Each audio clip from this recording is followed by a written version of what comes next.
have joining us, live from Kano, the Commissioner for Information, Ibrahim Waiya. And here in the studio, I have Abba, who is the NNPP Factional National Chairman. We will have the Commissioner join us in a bit, but I start with you. Glad to have you, by the way, Abba. Thanks for having me. Good evening. Fantastic. You did hear the Kwankwasia leader there, former governor of Kano State, Rabiu Kwankwaso, said 23rd has been declared as a day of betrayal by the governor. What's your response to the governor's resignation, by the way? It's a huge minus for the party, right? Yes, of course, no party would be happy, losing its governor, especially going by the fact that he is the only governor we have on the party's platform. It's a sad moment for the party, but we're trying to grapple with the situation that eventually resulted in the actions he has taken. But then it's important that I place it on record that as we speak, we still haven't officially received any resignation letter from His Excellency Governor Abba Yusuf.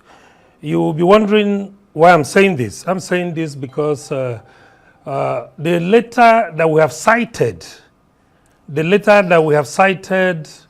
is not for the party, because if it were for the party, it would have been properly addressed to the party, and that would have been brought to my knowledge. But we still look at it that the governor only resigned from the Kwankwasia movement. Of course, he has been an active member of the Kwankwasia movement, and through it, he got into the party, and through the party, eventually he became the governor of Kano State. So we cannot be reacting to anything in vacuum.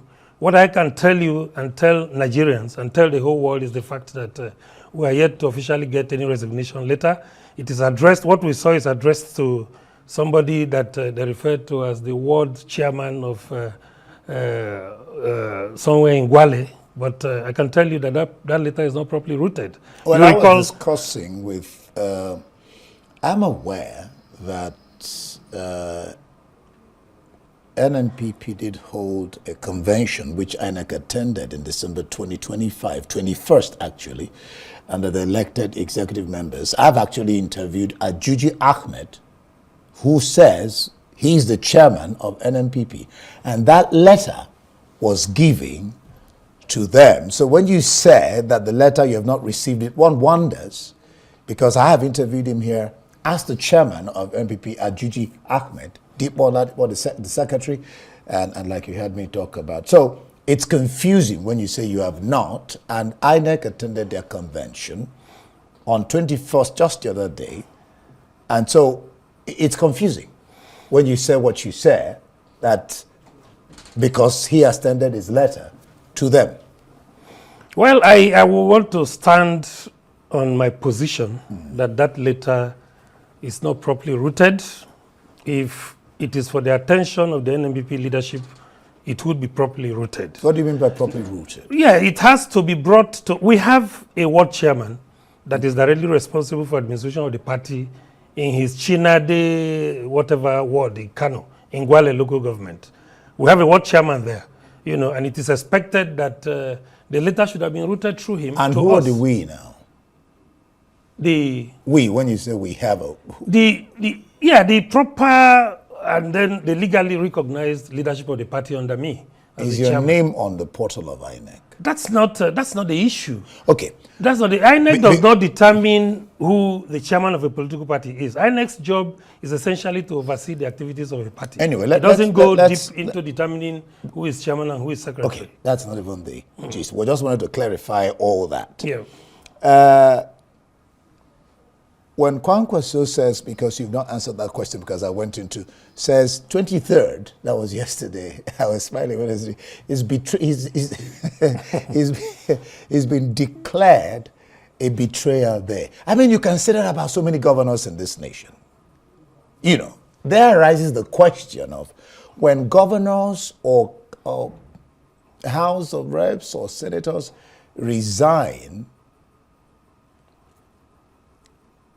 they were not voted it's true Yusuf has not declared for a party, but they were voted. This issue of you're taking people's mandate along with you, what do you make of it?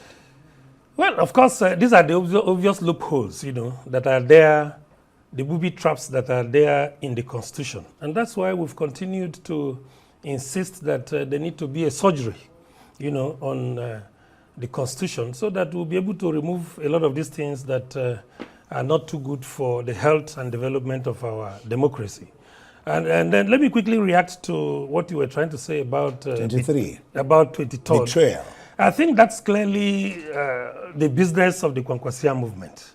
Unfortunately, he recklessly said that he tried to link the declaration he made to the NNPP. Kwankwa so long ceased to be a member of the NNPP. He hasn't been a member of the NNPP since 23rd of August 2023, when he was removed, expelled. First he was given a chance, he was suspended, given a chance to appear before a committee. He failed to appear, he got expelled, So he hasn't been a member of our party since the 28th precisely of August 2023. So whatever declaration he has made as to maybe looking at 23rd of January as World Day of Betrayal, or whatever he wants to call it, is clearly the business of the Kwankwasia. He should have said 23rd of January 2026 is Kwankwasia's Day of Betrayal. That makes it clearer, and Nigerians would understand it better. And come to even think about the issues of betrayal. Let me give you How his did quote. we get to this Let me place? give you his quote before you continue, because he's saying this as a member of the NNPP. He reacted and he said, "I'm not for sale. Our political convictions keep me grounded. If I were in it for personal gain, I would have taken the easy route and you'd be looking elsewhere." He is speaking as a member of the NNPP. And as the chairman of the NNPP, I'm telling you that he's not a member. He has the right to say whatever he wants to say. That's the beauty of freedom of speech. I'm at a loss with the chairman thing too, but okay. Yusuf, because that's the point, so I want to be able to make sure we stay focused. Yusuf claims there are irredeemable differences. That was why he resigned. What's your sense? Well, you're coming back to where we should have started from. You are now coming back to say, okay, there are a lot of issues. I'm not saying. Bordering on the leadership of the party. He is saying. Well, don't put words in my mouth. I'm saying what he said. The position of the 1999 Constitution of the Federal Republic of Nigeria as amended, as well as the Electoral Act, is that a party has to be seen to be obviously divided before anybody elected into an executive position on that party's platform would have the legal basis to be able to quit, either quash either his membership or maybe to even leave the party entirely. That's what he's trying to cite there. But I can tell you that since we started hearing all of this on the media and all of that, we have made several entreaties. We've tried to make him understand that this issue of leadership difference has long been settled by the Abba High Court judgment of 2024, as well as the FCT High Court judgment of 2025, which obviously and clearly cemented the removal of Kwankwaso and his Kwankwasia group from the NNPP, and then vested on me, the legal right to run the party as the national chairman. So there's no division anywhere, and that is where we seem to differ with the governor himself. That's the area that we still have that point that we're unable to meet at any point, because we've continued to insist that there's no division in the party, within the party, in terms of its leadership. It's obvious, it's clear. So until those two court judgments are effectively dealt with or quashed, the position is clear as to who leads the NNPP. So, in other words, you're rubbishing his claim. Well, that's entirely his position. But I'm telling you as the chairman of the party that is not a strong point to rely on as the reason why he is quitting. Now that he has resigned, what is the fate of the governor come the next elections? Does he have the structure to get re-elected, or you think he has miscalculated? I can't be speaking for somebody who is no longer with us. Yusuf, right? Yes. The governor, right? Yes, he has left the party according to him. Whether we have received his official communication or not, what we are reading on the pages of the newspapers and we are also seeing on the TV screens is that he has left.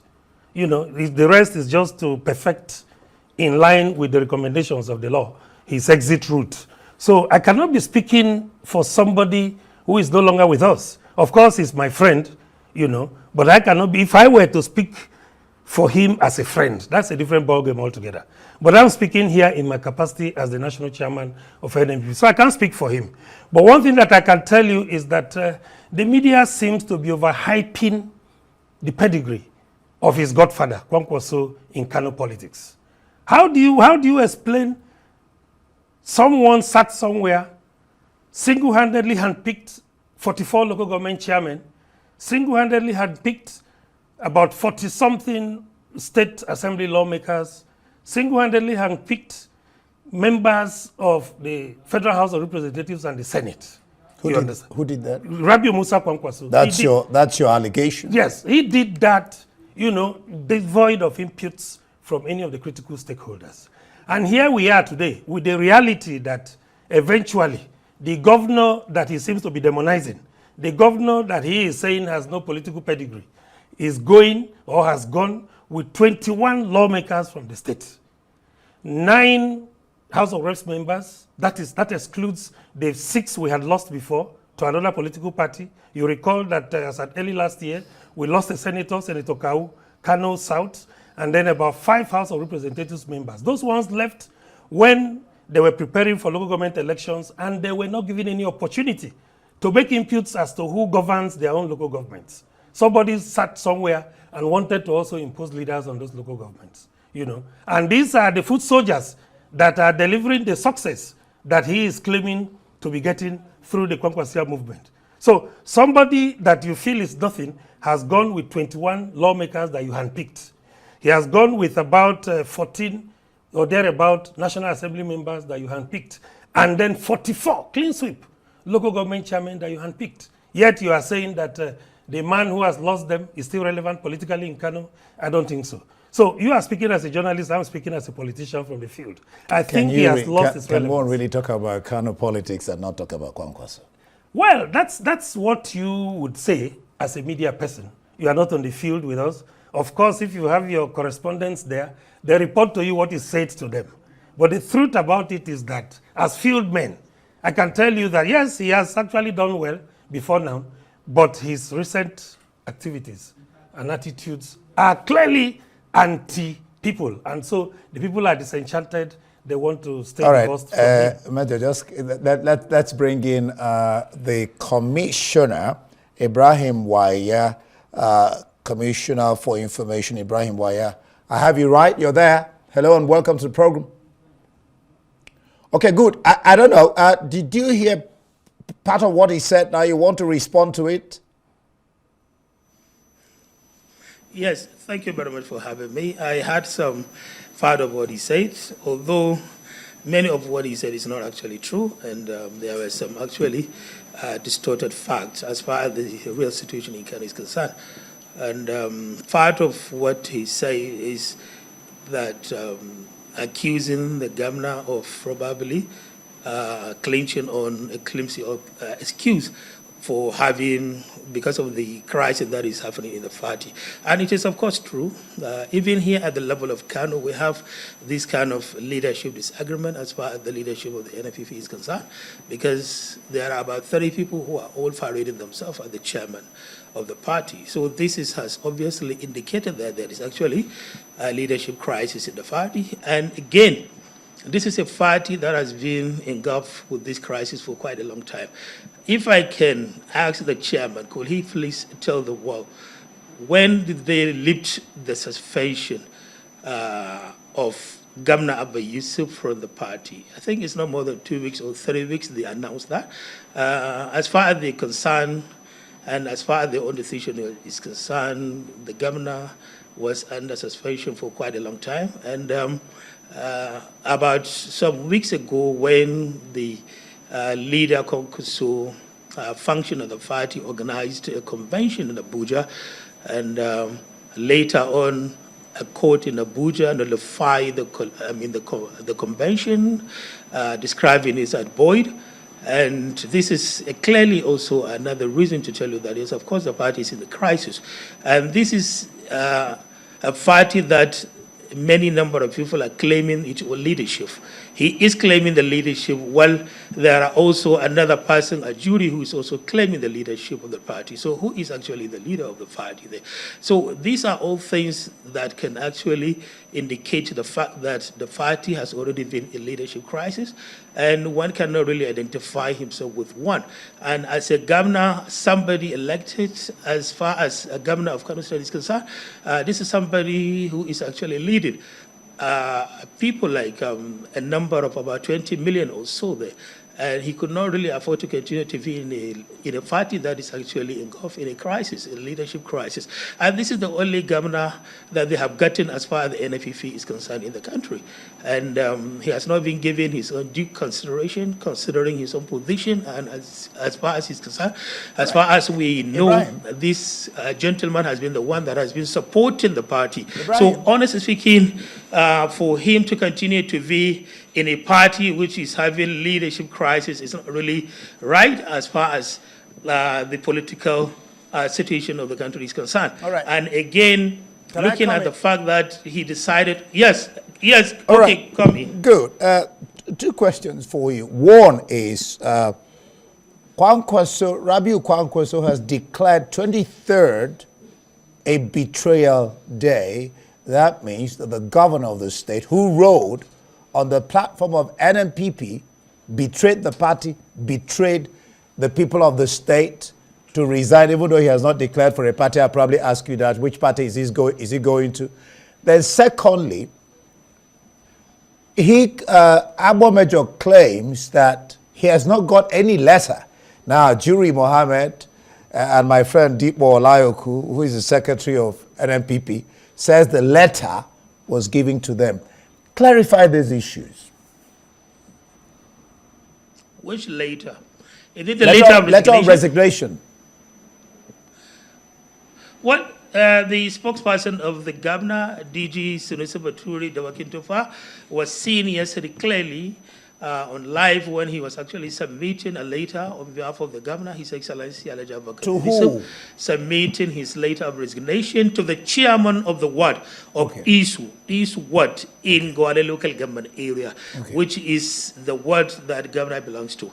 And that is where his own ward is, and that is where it is located, Isu, in Isu ward, and within the Gwale local government. So ordinarily, this is where you are, because you are expected that your membership derives from your ward, and that is exactly what he did. He tried to follow the due process, the due protocol, by submitting the letter of his resignation to the ward leader or to the ward chairman, and that is exactly what he did. And the ward leader or chairman is expected now to take off the letter of resignation down to the level of the national level of the leadership of the party, informing them that the governor has already decided to submit his own resignation letter. Thank God this letter is written, and it was widely circulated on all media platforms. Then you can check on it, you can look at it. It is clear which that the governor level is this was the one that actually to? signed.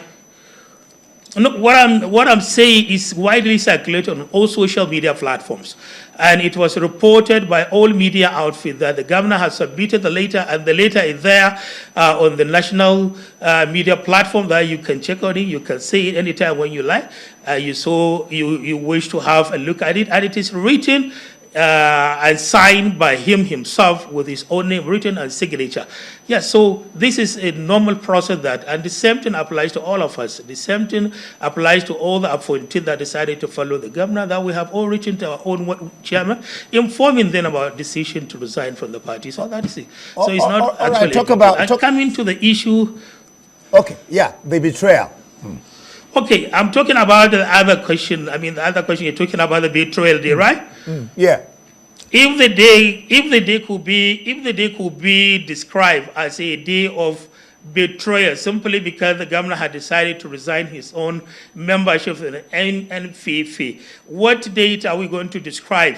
What date are we going to describe the very day when the leader, Dr. Rabi Musa Kwankwaso, also decamped or defected from the PDP to APC in 2014. So which date are we, what name are we going to actually describe? This is exactly the same that happened.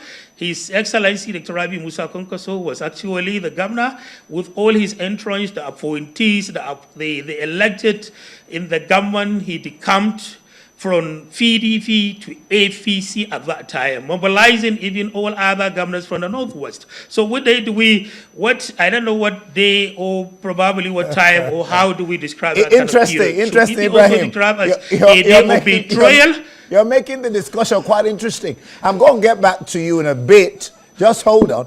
Let me talk to Abba here. Abba, you heard what he said. Major, you heard what he said about crisis, which you say there's no crisis, and some of the issues he raised there, countering what the points you made. So you want to respond to that before I get back to the commission? I didn't say that there was no crisis ab initio. Okay. What I said was that, yes, there was crisis from about June 2023, shortly after the elections, but that this crisis has long been settled by the two recent judgments, which he has alluded to. The Abia High Court judgment, as well as the FCT. The interesting thing is that they were the ones that took us to the FCT High Court, and they lost. And the FCT High Court went to the extent of affirming the process that took them out of the party, the entire Kwankwasia movement, which he has alluded to. So I did not say there is no crisis, or rather there was no crisis. There was. But that this crisis was settled about a year or thereabout ago. And that was what informed the lifting of the suspension that we placed on the governor, which he also talked about. The suspension was lifted, I think, early this year, to enable the governor to sit and face his responsibilities of delivery of dividends of democracy to the good people of Kano. And then we went further in the press statement that lifted that suspension to confer on him the leadership of the party as the highest elected public office holder on the platform of the party. And we asked him to take up those responsibilities and ensure that the party is united and then stabilized enough for the task ahead as we head to 2027. All right. Ibrahim, now the question arises. Yes. Now that the governor has resigned, he rode on the platform of NNPP and of course, on the back of Rabi Kwankwaso and Kwankwasia movement. The question would naturally be, does the governor have the muscle, the structure, to compete and win elections in Kano State? And which party you could tell us that is going to, by the way? Well, I sometimes laugh when I hear things like that. Party is not actually the one that gives a person the ultimate authority to lead, but rather the people. The governor was elected by the people of Kano, not actually by the members of the NNPP alone. This is a person that we're talking about who has actually garnered about 1.something million votes. So this is to tell you that it's not about the membership of the party, but rather the general public or the general citizens of Kano. They were the people that actually voted for him. Party is just a platform that provides you as a vehicle. It just serves as a vehicle for you just to contest, giving you the authority to contest, because this is the only way. Let me remind you, Commissioner, that the people voted for the party, not for the individual. No.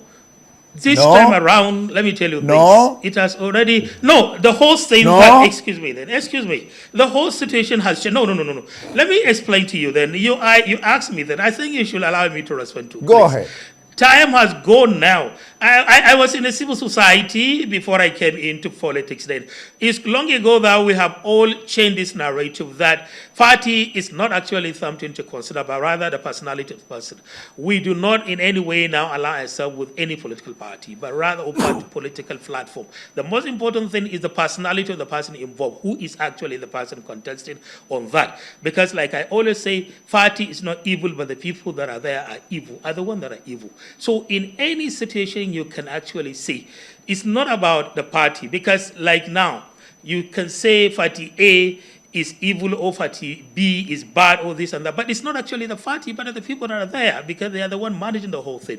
So as far as the kind of people are concerned, they all agree to the fact that Abba Kabir Yusuf is a gentleman, is a man of integrity, he's a trusted and honest person, and that is why even Dr. Rabi Musa Konkoso insisted on actually mobilizing for his own support to be given a ticket for him to provide, because there was no any other person that you can compare with. As far as his own political pedigree is concerned, no any other candidate you can compare Abba Kabir Yusuf with. Yes, right from 2019 down to 2023, you cannot compare Abba Kabir Yusuf with any other person as far as the kind of politics is concerned, because he has been trusted and is somebody that Konkoso has so much confided in, and he has never in any way at any point in time betrayed Konkoso. And I would challenge anybody, if there's any one time or if there's a time that Konkoso has ever complained about the incapacitation or the incompetence of Governor Abba Kabir Yusuf, or probably that he has one time betrayed him, or he has one time done something that has actually wronged, or probably actually did not meet his own expectation, let me know that. All right. As far as Governor Abba Kabir Yusuf is concerned, he has not done anything wrong, and he has never in any way betrayed Konkoso, and he has never done anything to anybody to warrant him being maybe qualified as somebody who has actually betrayed. He has not betrayed anybody. Well, I'm sure this many is about people, political alignment and realignment. We'll leave it there. We'll leave it there. I'm sure many people listening to you are going to contest what you said about no more parties. So I would wonder, why do you talk about? But we don't have independent candidates. But we'll leave it there. Commissioner for Information Ibrahim Waiya, and of course Abba Major is the NNPP faction national chairman. All these things are rather confusing. Thank you, gentlemen, for being in the studio with me tonight on News 9.